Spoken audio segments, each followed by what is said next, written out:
Hello and welcome to the Otaku Network podcast. My name is Steve. And I'm David. And we're into week 4 of the 2025 summer anime season. So this week on the Summer Hikaru Died, we have a little kind of secondary intro segment of the two girls that Hikaru and Yoshiki go to school with. And as the girl with longer hair is leaving, the girl with short hair, whose name is Asako, warns her not to go home via the road that crosses a nearby train line. She senses that something is off about it. The other girl, having experience with Asako having this kind of sixth sense premonition about her that's usually correct, heeds the warning and chooses a different path. The bulk of the rest of the episode deals with events happening at a festival near the grounds of the shrine within the village. Yoshiki and Hikaru take Yoshiki's younger sister Kaoru, who has been avoiding school lately, to the festival to try to cheer her up.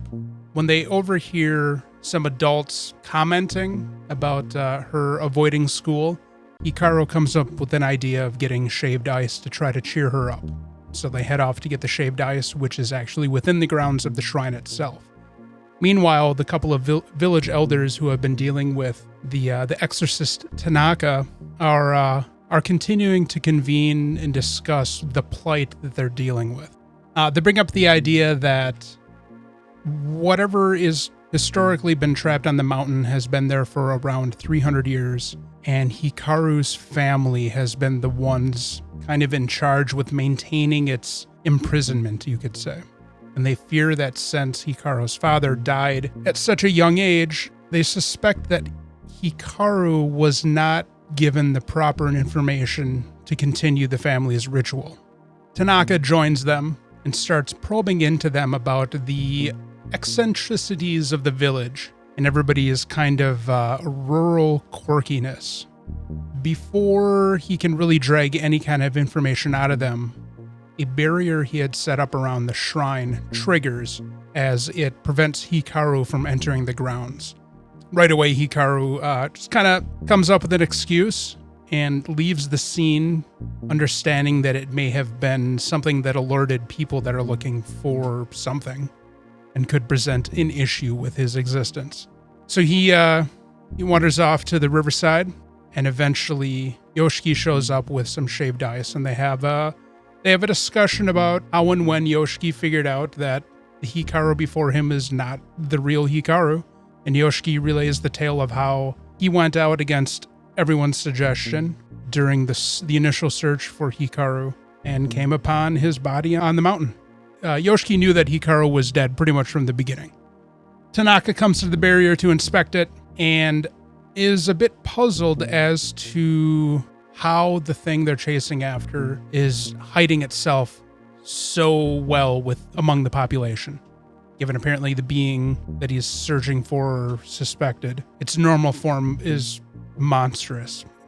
He says it's a little bit too large to be inconspicuous, so it must be concealing itself in some manner. Then he explains to the gentleman of the village that setting up barriers like this isn't exactly easy to do, because they cost him an organ every time he does it. And the final scene is the older woman who Yoshiki had talked to in the previous episode, the woman Rie, and we see her approaching the crosswalk as whatever being was hanging out there materializes into existence. And yes, that is episode 4. I'm gonna say it. What are you gonna say? It's like a less energetic, less funny Yaoi Dan. Not completely, but there's definitely parallels. So for me, particularly because of the small town setting and the kind of like hush-hush, closed off from outsiders mentality, and these, I'm going to use the term inbred, but I'm not necessarily meaning because of interbreeding of people, but more the concept of the mentality with the village being so isolationist. Even though there are neighboring villages literally a stone's throw away, they still isolate themselves from everybody around them and have their own way of doing things. It reminds me a lot of the Higurashi series. The village is up to something. Historically, they have been up to something. And there's a chance that that something is probably related to human sacrifice to appease whatever yokai they feared at one point in time. It's a classic primitive mindset moving through the ages of enlightenment where you should be getting rid of these old practices that are no longer deemed societally acceptable, which is what Higurashi no Nakukoro ni was all about. Tanaka had brought up the thing where, and this ties into a little segment that they showed at the festival too, with Yoshiki noticing something. Tanaka brings up the idea that the only spiritual location within the city, or within the village, is just this shrine. How there's no churches, there's no temples, nothing else. What that ties into is when they first get to the festival and they ordered, was it takoyaki? I think so. Yoshiki notices that the man serving him is wearing a cross, and he kind of makes this weird expression. So I took that to represent that this man was not of the village himself, and Tanaka, before he got interrupted with the barrier triggering, was questioning the men he was with as to what sort of thing is actually worshipped at the shrine, which is a thing that happens in Higurashi as well. There is this malevolent existence that's perpetrated and placated by a series of families within the village in that series, that the center of its worship is done through the village's religious festival. A lot of times, but this is a common trope in modern times Japanese horror stories, dealing with the darkness and the hidden things in the villages that are far away from the centers of civilization. Much like in American horror culture, where you have stories about the strange, long, decades and centuries-long practices in small mountainous rural communities. Or island nations. I'm more talking, think about like horror stories that are set in the Ozarks or in the middle of the desert in Nevada, something like that, where it's a small community of people that have just kind of done their own thing for a really long time. Their own thing doesn't necessarily jive well with the rest of society in any acceptable manner. I was thinking about Wicker Man. Yeah, it's like Wicker Man with the whole modern day continuation of pagan sacrifice ceremonies. It is a commonality to have a disturbing supernatural horror setting within a small, closed community in Japan. It's a thing. I think a lot of it is tied to post-war reconstruction, migration, and emptying out of these rural communities into the centers of commerce and trade. And a lot of it also has to do with what are perceived as the ideas of uncaring modernization. So Japan largely bootstrapped itself into being the world power that it became in the 80s through sheer willpower and forced collective acceptance of all of these municipal projects that just completely transformed the landscape. The country did that as well in the Meiji era, where it took itself from the ashes of the feudal era and brought itself into the Victorian modern era, which led it into the, machinery powerhouse that it was during World War II. But then because the country essentially got reset with the campaign of just bombing the shit out of all of the major centers of industry, they had to bootstrap the fuck out of the country yet again in the 40s and 50s and 60s. And a lot of that was led by the government in place of the idea of the emperor is the one who gives the edicts that the nation must follow. It was the Diet and the prime minister going, here's what we're going to do because we think this will make the country better. Everybody needs to get on board. Of course, everybody wasn't on board, so you have recurring themes and stories dealing with this shift in mentality and living styles in Japan in the mid-20th century of forced abandonment and destruction of rural villages in the name of modern progress and industrialization. I mean, it's very similar to European horror stories where, like, a backwater European village will be still worshiping some forest god. Oh, yeah. That if you piss it off, it comes and eats all your children or some shit like that. So, I mean, it's a common trope, not even just in Japan, but across the world. Thoughts on the episode? Spooky, scary stories may be coming, and I'm excited. I want more scary. I thought it was good. I just want scary. They keep saying like, oh, it's going to be scary. It's going to be scary. Well, I mean, there's the thing is it's really hard to make a drawing scary. Well, right. But there's been like one attempt at scary. I want more attempts at scary. Correct. I'm trying to be scared. I'm like trying to feed into they're like, this is a horror show. And I'm like, I'm here for it. I want to be scared. I got all the lights off. I'm like hugging a pillow. I'm like, scare me or try to. It's not hard. I'm a pussy when it comes to horror. When we last left our heroes, they just kicked some booty. And so now they're at the herbal / apothecary / spirit healer. We come upon Shin being brutally assaulted, and by brutally assaulted, I mean she's poking him with needles for acupuncture, and he's being a big baby about it. We get a little insight about how Shin's just a big wimp, and that his body is not strong enough to handle his new powers. And while he is getting acupuncture, Lou decides to bring up that she's not feeling very good either, to which she just gets hot clam miso soup. To which Shin is like, this is just a hangover cure, what the fuck?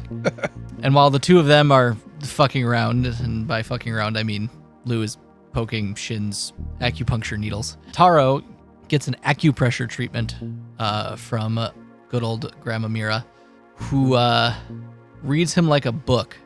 And we find out that he was planning on leaving his two wards behind to go kick some major ass. We then also get, interstitially, the fallout from the end of last week's episode, where we see Sakamoto's wife dealing with the serial killer Minimalist. We very quickly get her threatened by Minimalist, who's trying to find Sakamoto, and then she tries to stab him in the neck, and then we find out it's Nagamo. So the whole time there was no threat. It was just Nagamo, and he then goes sicko mode on Minimalist, destroying the store, much to his chagrin because he wanted to be Employee of the Month, and ends up decapitating Minimalist with a pretty cool, like, giant switchblade. He's got a Swiss Army knife. Swiss Army knife switchblade thing that I thought was pretty neat. Also, I love that he's kind of like this, like, sleight of hand kind of guy. He's just like, oh, got your phone. Oh, where'd the dice go? 3 of the 4 murderers have been dealt with, and the 4th one is found by Heisuke, who tries to shoot him with his sniper rifle. We then get a cool scene where Apart tries to murder Heisuke, but before he gets up there, Heisuke shoots a bullet out the window, gets his gun cut up, which... sad days for Heisuke. I don't understand what... Okay, if he has the presence of mind to, like, cut up his gun, why didn't he just cut him up? But I guess he wanted to play with his toy a bit longer. I think that was established, that he does kind of like to toy with his victims because he wants to, like, understand them. So Heisuke saved somebody's life, and then the bullet that he shot out the window, we find summoned Taro as he was walking down the street and caught the bullet with his chopsticks. All that training happened for a reason, folks. And then we get a kick-ass fight where Sakamoto tries to get skinny but can't because Granny disabled his metabolism, and she's like, he needs to understand how to be fat. She was teaching him the thick thighs saves lives, basically. Just a badass fight. Apart tries to level with Sakamoto, be like, hey, let's talk. I want to tell you my backstory, and Sakamoto's like, nah, bitch, as he pulls off a bar from a railing, and it's kind of where the episode ends, with Sakamoto about to beat this man within an inch of his life. Enjoyable episode. I had fun. Yeah, it was a fun episode. This show is just like, how much fun can you have in 20 minutes? The whole Nagamo segment was amusing. I do like Nagamo as a character. Nagamo is a great character. He and Sakamoto both have plot armor. Yeah. The way that Nagamo deals with his plot armor is just so much more amusing. Sakamoto just Sakamoto's. Nagamo is witty and deceptive. The show with the title character seems to be literally the least interesting of all the characters. I keep harping on that, I guess. I've come to find that I really like the English voice actor for Nagamo in like a series of different things, because he's been in a lot of the popular shows that I like to watch. Okay. He's Sun Jin Woo in Solo Leveling, the main character. Okay. He's Zenitsu, the yellow-haired guy in Demon Slayer. From Tower of God, The dude with the little horns on the back of his neck? Oh, yeah. From season 2. Yes, from season 2. Yeah. He's also voiced by the same voice actor. And I'm just like, I think I just like this voice actor. Just the way he puts life into his characters, I'm just like, yes. Nice. And then there's Matt Mercer doing the monotone. Oh yeah, I guess I'm gonna do this today. I'm like, Matt, come on. Just a little bit more life into Sakamoto. See, and that's the problem too, is the Japanese voice actor for Sakamoto is one of the most amusing voice actors that we have. And it's just underserved. Is it monotone? Yeah, it's kind of disappointing, honestly. But I'm not the first one that's mentioned that, though. That's fair. He became quite well known for doing the voice of Gintoki in the long-running Gintama anime. We got anything more to say about Sakamoto Days? Not that I can think of. Enjoyable as always. Yeah, 2 solid episodes, I feel. This week in City, the animation. We begin with Tatewaku trying to overcome his sheepishness to confess his love for Riko. But her smile disarms him and he flees in terror, losing his composure. Confirmed that he thinks she likes him. From our introduction to her last episode, I suspect that's the case for everybody she encounters. Yep. We then cut to Nagamo, which I realized while you were talking about this week's episode of Sakamoto Days. We have 2 series with interesting characters with the family name of Nagamo. Oh, yeah. Anyways, That's funny. Less dangerous but equally as playful Nagamo from City ends up delivering food from the Makabe restaurant to the police box and notices the police officer putting up a wanted poster for the distinguished older gentleman she assaulted with a wine bottle cork in episode 1. The wanted poster is actually the brainchild of an eccentric, wealthy woman named Miss Tanabe, who is trying to track him down so she can give him a reward to thank him for being such a kind and upstanding citizen. We cut back to Tatewaku returning home, assumedly late from cram school, to find the house eerily empty. And then as he's about to go into his bedroom, an unknown voice speaks to him from the door and tries to convince him that it is him from the future. After being convinced that this is the truth, he asks the future version of himself 3 questions, which the answers belay a little bit of personal information, only for Tatewaku to open up the door to find his father, angry with him for poor exam scores, and this whole thing was a ruse to fuck with him. I loved that sequence.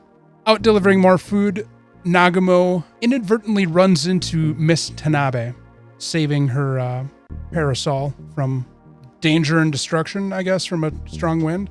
Tanabe is smitten by this exemplarous chivalry and orders her manservant, Otaka, to track her down so that she may be rewarded. Otaka has unusual ways of encountering people and pretty much tries to capture her with a chain weapon that's, popular in ninja stories. I forget what it's called. Nagamo, being, deft, avoids capture while at the same time tripping over this suspicious mole, leading Otaka to capture the star of the high school soccer team instead. As soon as I saw the mole, I was like, somehow the soccer team's going to be involved. Soccer team's going to be involved. And they were. were. Yeah. Otaka decides that he's just going to deploy a previously used tactic and sends her photo to the police box to put another wanted poster up, but this time it's for Nagumo. The father of the Makabes, Tsurubishi, has a particular pastime that he's trying to participate in this segment. In order to fulfill a long-held dream, he decides to pick a brand new restaurant to establish the formation of this dream. The owner of the restaurant hands him the menu, but the menu is written in damn near illegible calligraphy. So not wanting to look like he's an idiot and can't read the menu, he asks for a suggestion, at which he is given organ gratin as the suggestion. He decides to go for it because there's no backing out now, likes it, and then continues to come to the restaurant over the next few days, ordering the same dish and to the point where it's damn near unbearable and he just can't eat any more of it, instead wanting something crisp and refreshing like cucumber and miso. But he sticks with it, and in the 6th or 7th day of doing this, he returns to the restaurant, hoping that his repeated appearance and ordering of the same dish every day will allow him to just sit down at the booth and say the usual, at which there will be no more questions, no more discussion, and he will have organ meat gratin in front of him with nothing else said. So that fails because the restaurant failed and went out of business, leaving him in despair for the trauma that he's put himself through eating this dish he actually just does not want to eat. All for the dream of being a regular at a restaurant. He's such a weirdo. I love it. All right. Mans is an idiot. We cut to the Mont Blanc trio, and it's laundry day. And Nikura freaks out when her favorite t-shirt is, well, baby-sized after Nagumo did the laundry. Wako can't hold in the prank long enough to let this cook and simmer, and exposes herself and just tells them that this was actually a prank. Here's her real shirt. And then she did it again with pants as well and was just laughing and at her genius that she couldn't withhold. I like Wako. She's funny. In this exchange, a locket fell out of Nikura's pants. Not wanting Nagumo to see what's in it, which I'm assuming is probably going to be one of the pictures she took of Nagumo when they were in high school. She definitely kicks it out of the apartment, at which point the cat, that is the neighborhood cat, ends up with it and runs off. Nagumo and Nikura both chase after the locket all throughout the city. Then we get a cut with Echan and Mitsuri being their weird selves again. This time they're flexing about trying to be able to speak English well, enacting all sorts of short form skits in the process. And it ends with Echan almost about to tell Mitsuri that she's moving and then deciding not to at the last moment. We wrap up the episode with Nikura and Nagumo still chasing after the cat and the locket. And before either of them can grab them, the manservant Otaka kidnaps Nagumo and whisks her off away in a limousine. Then we get the menacing smile and hey of the landlady. That whole segment of them chasing each other throughout the city, especially the part where the manga artist and the editor had stopped traffic for the line of ducks to cross the intersection, and like all the other characters kept jumping into the frame. Yeah. Loved that. That was so fun. So we get introduced to a couple eccentric characters in this one. It's a weird looking cat, by the way. It's like a cat with rabbit ears. A crabbit. The cat has a name. I just don't remember what the name was because somebody. Oh, I think Echan said it. Yeah, I don't remember. I just don't remember what she called it. I mean, it's shown up in every episode so far, so it's true. It's a main character. Kind of. Watch, it's going to be super important. Also, it has a hilariously big bell. It has a giant bell tied to its collar. I also love that Wako made a god and has never referenced it since the first episode. There was a lot of tying things together with this episode, though. There were a lot of characters that were merged into a more intricate relationship with each other. Yeah. In the course of this episode. Just want that god to come back. I'm sure it will. I also love that when Nikura's chasing the cat, you see Echan and Mitsuri walking one way, and then she's just like, "Get back here!" Yep, there were a lot of cameos in that cat chase segment. It's like, here, let's just tie every single character in the entire series together in one chase scene. Yep, it's a good anime. I really like this show. Kyoto Animation has done such a good job translating this. Yeah. It's so dynamic and fun. Kyoto's been historically good at doing Top animation. of their game. So we are a month into this season. It's been pretty good. The shows are enjoyable. The stories are good in their own manner. They're all very different stories from each other. Well, City kind of has a story. All in all, great week of anime. Didn't you want to see more of the Makabes last week? You were talking about that? Yes. Well, your wish was granted. I had said more along the lines that it seems like the show is going to focus more on the Mont Blanc trio. But then, in typical David saying something about an anime fashion, they're like, it's like, hold my beer. Hold my beer, asshole. You're getting Makabes this week. And they're just idiots. Enjoyable. I like it. It's so fun. Great animes this season. Oh, yeah. I haven't had an issue with any of them. They've delivered as promised. I'm glad you went into Sakamoto Days kind of just accepting that it was going to be not what you anticipated and are enjoying it now. Well, it's because it hasn't wasted time, I feel. We got anything else? No, I'm very happy. All right. The The shows they're just good. There's not one that I'm disappointed in this season. I haven't had a thing like, man, I wasted my time watching this episode this week. I think I think we'll have 3 shows this season that we'll just enjoy all the way through. That will not be disappointing. Yes. And because, one, you've accepted that Sakamoto Days isn't what you wanted it to be at the beginning, and we just picked really 2 good animes. All right. I'm glad you let me pick Sakamoto Days again. Yes, I've set certain requirements within the context of the show, but it's not like I'm telling you what you can watch and what you can't watch. Well, thanks for tuning in. Don't forget to like and subscribe. Hit that bell so you can get notified when episodes drop. Also, don't forget about Anime Plus that comes out on Wednesdays. We are discussing Rascal Does Not Dream of Santa Claus. So until then, we will catch you guys next time.